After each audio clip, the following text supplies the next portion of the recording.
حضرت عبداللہ ابن عباس رضی اللہ تعالی عنہما راوی ہیں، رسول اللہ صلی اللہ علیہ وآلہ وسلم نے ارشاد فرمایا 5 دعائیں ضرور قبول کی جاتی ہیں۔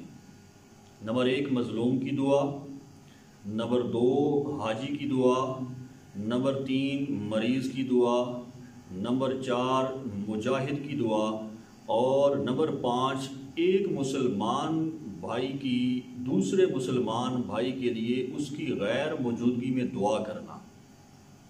رسول اللہ صلی اللہ علیہ وآلہ وسلم نے اس حدیث مبارکہ میں مستجاب الدعوات لوگوں کا ذکر کیا، یعنی ان لوگوں کا ذکر جن کی دعائیں رب ذوالجلال کی بارگاہ میں قبول کی جاتی ہیں۔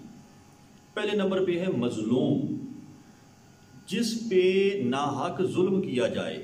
آقا کریم علیہ السلام نے فرمایا مظلوم کی بد دعا سے بچو، کیونکہ اس کی دعا اور رب کے درمیان کوئی پردہ حائل نہیں ہوتا۔ اسی طرح مریض کہ جب کوئی کسی مریض کی عیادت کے لیے آپ جائیں تو اس مریض کے لیے بھی دعا کریں اور اس مریض سے اپنے لیے دعا کروائیں، کیونکہ وہ بھی مستجاب الدعوات لوگوں میں شامل ہے۔ اسی طرح جب کوئی بندہ بیت اللہ شریف کا حج کر کے واپس آئے، فرمایا کہ اس حاجی سے بھی اپنے لیے ضرور دعا کروائیں۔ مجاہد جو اللہ کی راہ میں جہاد کرنے والا ہے۔ اور پھر آخر میں آقا کریم علیہ السلام نے فرمایا کہ ایک مسلمان بھائی جب دوسرے مسلمان بھائی کے لیے اس کی غیر موجودگی میں اس کی پیٹھ پیچھے دعا کرتا ہے تو اللہ تعالیٰ اس کی دعا بھی ضرور قبول فرماتا ہے۔ اس کی وجہ کیا ہے؟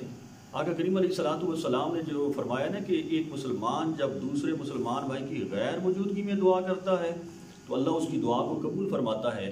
محدثین کرام نے لکھا کہ جو سامنے دعا کی جاتی ہے اس میں دکھلاوا اور ریاکاری کا شبہ ہو سکتا ہے، لیکن اگر کسی کی غیر موجودگی میں دعا کی جائے تو وہ خالصتاً محبت پر مشتمل ہوتی ہے، خلوص پہ مشتمل ہوتی ہے، تو اس خلوص اور محبت کی بنا پر اللہ تعالیٰ اس دعا کو قبول فرما لیتا ہے۔ پھر آقا کریم علیہ السلام نے فرمایا کہ جب کوئی بندہ کسی مسلمان کی غیر موجودگی میں دعا کرتا ہے تو اللہ اس کی پشت پر ایک فرشتہ مقرر فرما دیتا ہے۔ وہ فرشتہ اس کی دعا پہ آمین بھی کہتا ہے، اور جب وہ دعا ختم کرتا ہے تو پھر فرشتہ دعا کرتا ہے والا کا مثل و ذالکا، اللہ تعالیٰ تجھے وہی عطا فرمائے جو تو نے اپنے مسلمان بھائی کے لیے مانگا ہے۔ تو حضرین محترم، دعا اس میں اللہ نے بہت فوائد اور بہت ساری خوبیاں شامل فرما دی ہیں۔ دراصل دعا مانگنے والا جو ہوتا ہے وہ اس بات کا اعلان کر رہا ہوتا ہے کہ میں اللہ کے فضل اور اس کے کرم کا محتاج ہوں۔ ایک ہوتا ہے دعا کرنا، ایک ہوتا ہے کسی سے دعا کروانا۔ دعا کرنا بھی حضور کی سنت ہے اور دعا کروانا یہ بھی حضور علیہ السلام کی مبارک سنت ہے۔ جس طرح حضرت فاروق اعظم رضی اللہ تعالیٰ عنہ عمرہ کی ادائیگی کے لیے جا رہے تھے، حضور کی بارگاہ میں آئے، یا رسول اللہ صلی اللہ علیہ وآلہ وسلم میں عمرہ ادا کرنے کے لیے جا رہا ہوں۔ تو آقا کریم علیہ السلام نے فرمایا اے عمر، اپنے بھائی کو بھی دعاؤں میں یاد رکھنا۔ حضرت فاروق اعظم رونا شروع ہو گئے، یا رسول اللہ ہم آپ کے لیے دعا کریں؟ تو امیر حرم، میں فقیر بے نوا، تو کجا من کجا، یا رسول اللہ ہم کہاں آپ کہاں، ہم آپ کے لیے دعا کریں؟